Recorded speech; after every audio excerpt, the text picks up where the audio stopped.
No, let's move on to Frankfurt Dortmund.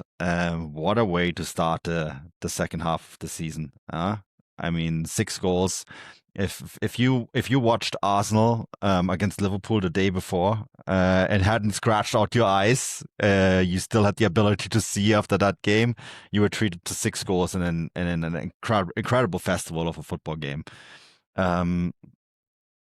Yeah, I think this game had almost everything except for the sending offs. And then the way it started, of course, with Bayer scoring the go-ahead goal. And then, of course, Uzon the equalizes. Then the second half, Nemcha makes it 2-1.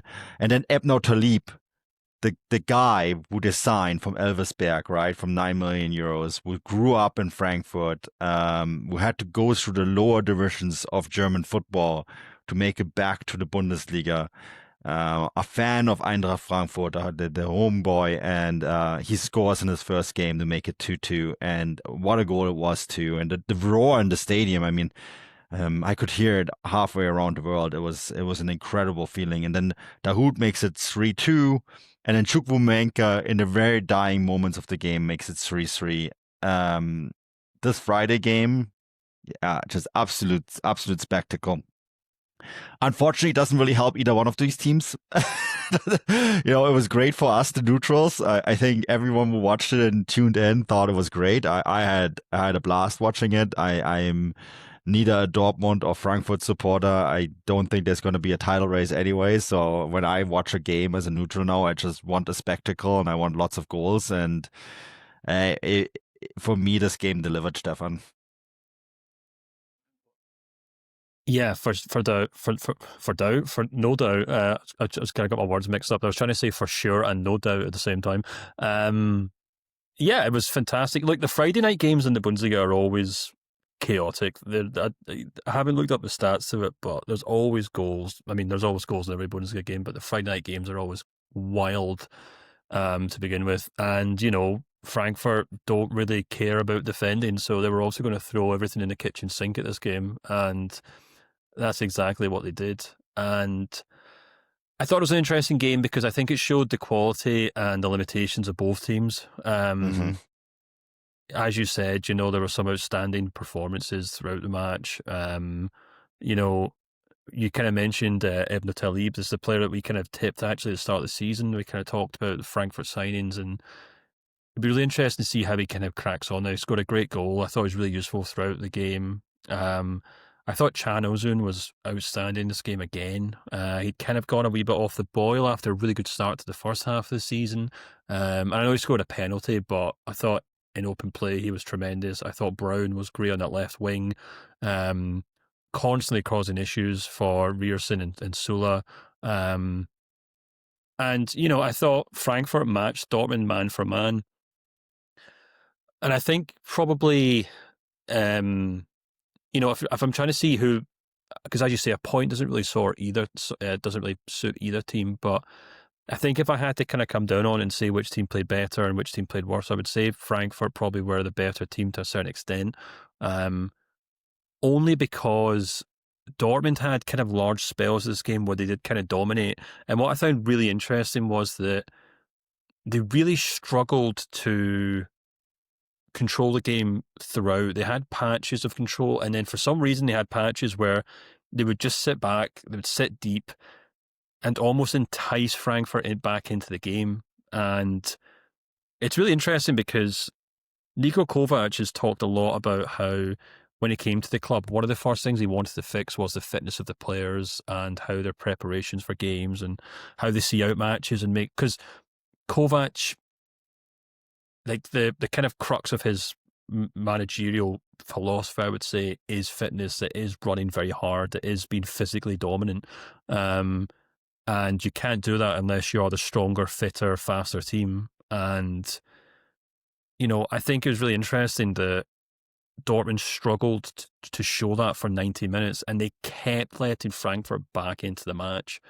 Now, maybe that was a tactic from Dortmund. I remember noticing in Arne Slot's first season at Liverpool, he did this quite a lot where he almost conditioned the team to having kind of 10-minute periods where they would dominate the game and then they would sit back and then they'd try and dominate again. So it's almost like they were like in sequence, kind of pushing up and then pushing back, pushing up and pushing back, rather than just kind of playing for 90 minutes and kind of, I guess the theory behind it is if you run full pelt for 90 minutes, you'll be exhausted, and then you can maybe throw away a game in the last 10 minutes when you're overly tired.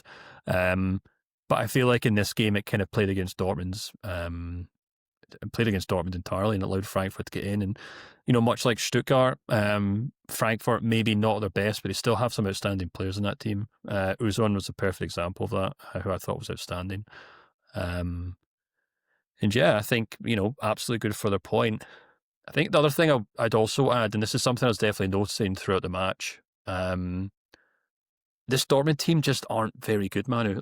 I mean, they are technically the second best team in Germany, and only Bayern have managed to beat them. But I think that's more credit to Niko Kovac than to the actual talent in this team. I was watching this game and thinking, you've got Niklas Sula at the back line, who's just kind of bumbling around the place. He pushed at least 3 Frankfurt players over at one point in different points of the game, just because he's twice the size of them. In the midfield, you've got, Marcel Sabitzer running around with a Zimmer frame, trying to keep up. And I don't think he's a bad player by any means, but what exactly is he bringing to this Dortmund team, except for maybe like a kind of older head and maybe kind of safe pair of hands, which is obviously really important at times, but not groundbreaking, or not like, I wouldn't say he's one of the best central midfielders in the Bundesliga right now.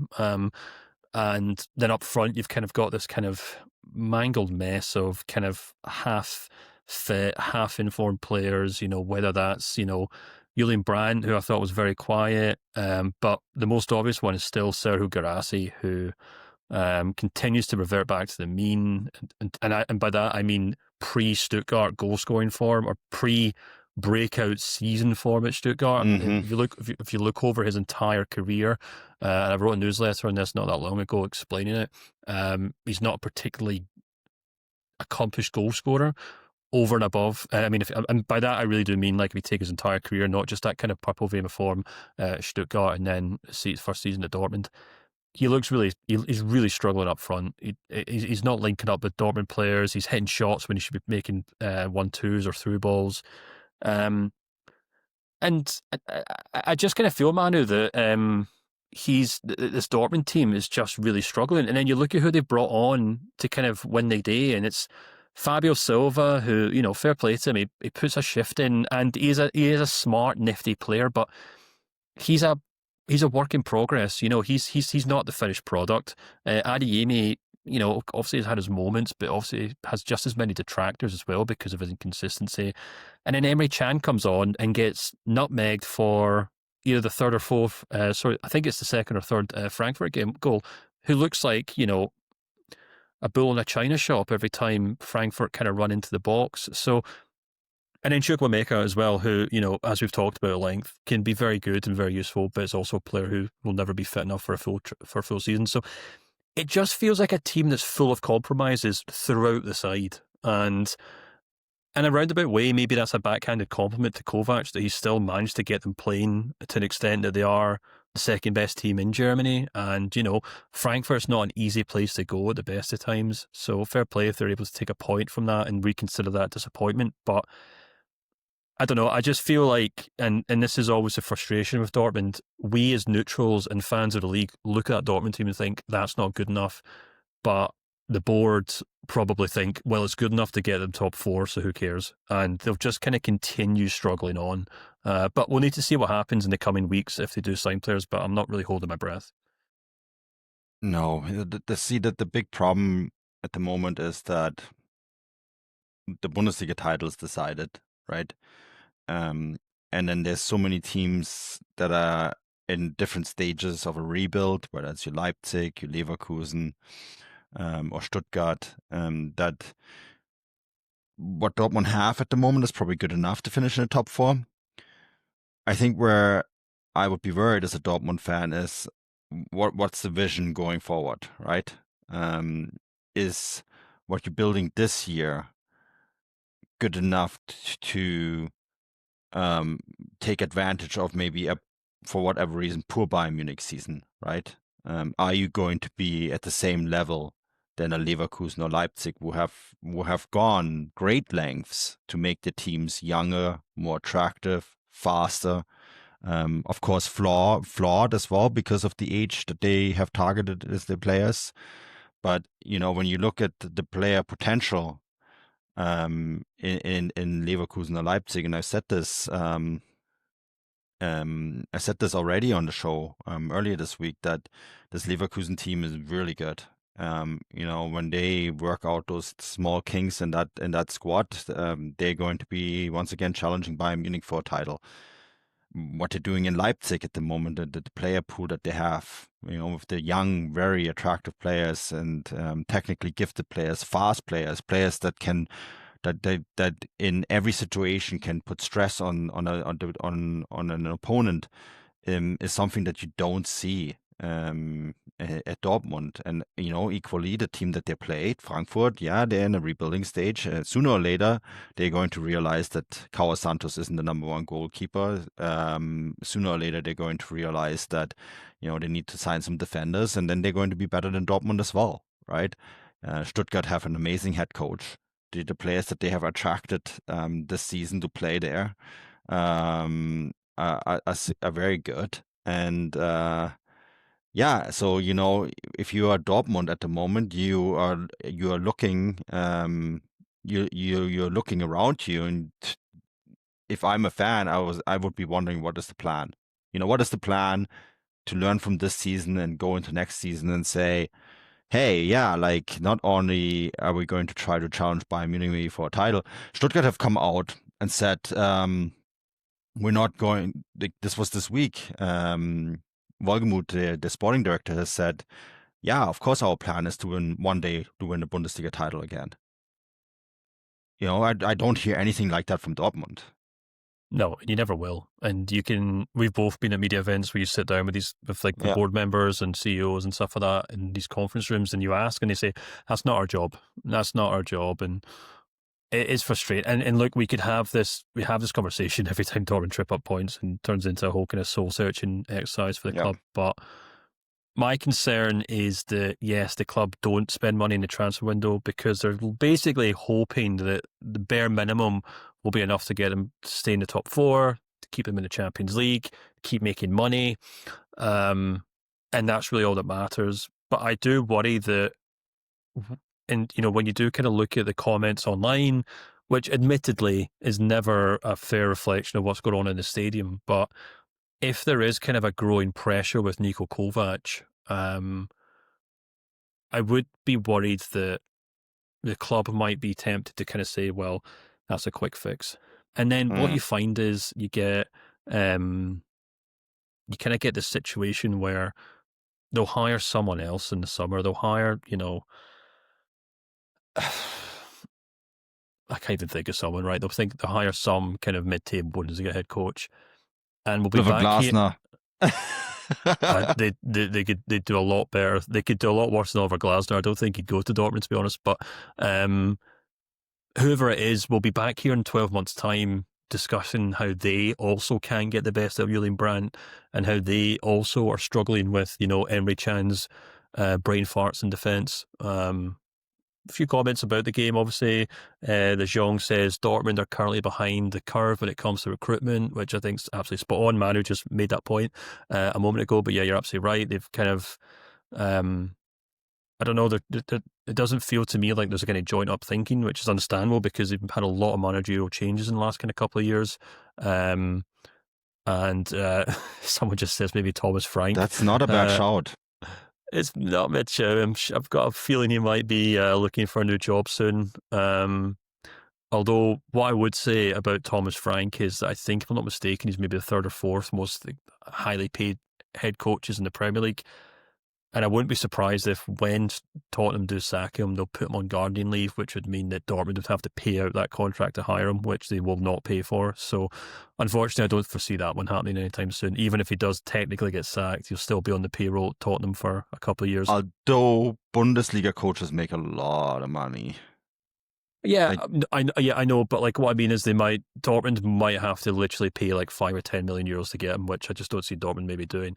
But yeah, it's a problem for Dortmund to solve. I'm worried that they'll take the short, they'll go for the quick fix, and if they, I mean, I say that I don't think there's any suggestion that Niko Kovac will get sacked, but the end of the season, or if they maybe do stumble and kind of fall down to third or fourth or fifth, then uh, the initial reaction in football is to blame the head coach. And I don't know, in a roundabout, it's weird because I just feel like having watched that game, I thought, what more can we really expect from Dortmund right now? Obviously, Guirassy is the obvious one because he used to score a buckload of goals.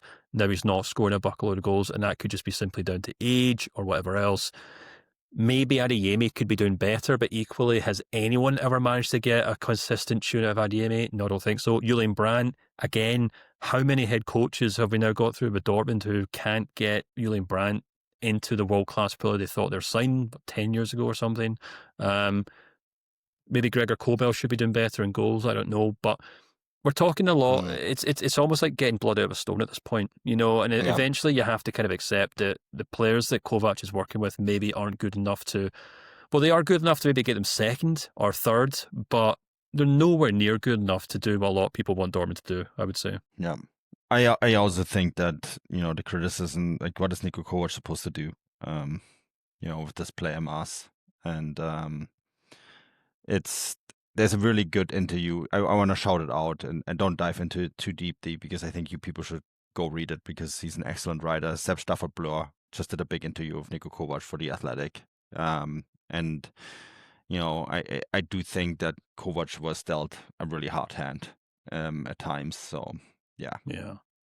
Well, he picked up from. I mean, let's be honest. He's done a lot. He's done a much better job than Sahin did, for sure, and he deserves credit for that. But his Champions League results are really good. Like, that's the other thing. So it there is aspects of what he's done where he's really getting the maximum out of the squad, I think.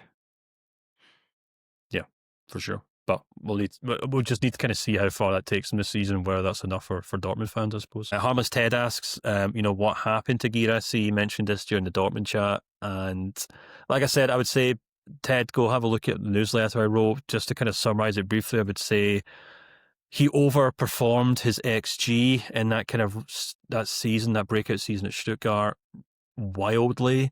He was able to kind of do the same at Dortmund in his first season, but now this season he's kind of back to basically scoring the chances he gets, and maybe not even that well, which unfortunately is in line with the kind of his career prior to that kind of breakthrough season at Stuttgart. So that's why I kind of say he's reverting to the mean there in terms of his performances. And we might find out that he's been carrying an injury for a long time. Maybe that's an issue. Maybe he's just kind of getting to an age now where he's just not performing as well as he used to. Like a simple 5 or 10% drop in agility or speed or quickness can have a huge issue for a striker like him who's used to kind of bouncing off players.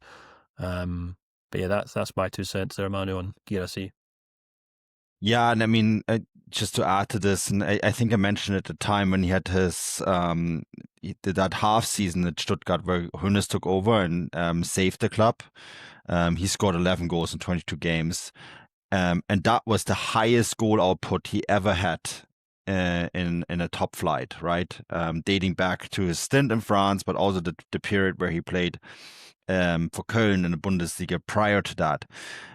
He follows that then up with the 28 goals in 28 games for Bundesliga the following year, where Stuttgart finished second ahead of Bayern Munich behind Bayer Leverkusen. And then he goes to Dortmund and continues his vein of form, but it dropped in the second half of that season, didn't it? He was very good in the Champions League, but I remember talking when he scored his 28 goals and when Dortmund signed him for 17 million euros. Remember, we had that discussion. It's like, look, this is a player who's been on a season and a half bender where he completely outperformed his underlying stats and has never done this before. And there's a real risk here that this will not last. And lo and behold, it didn't.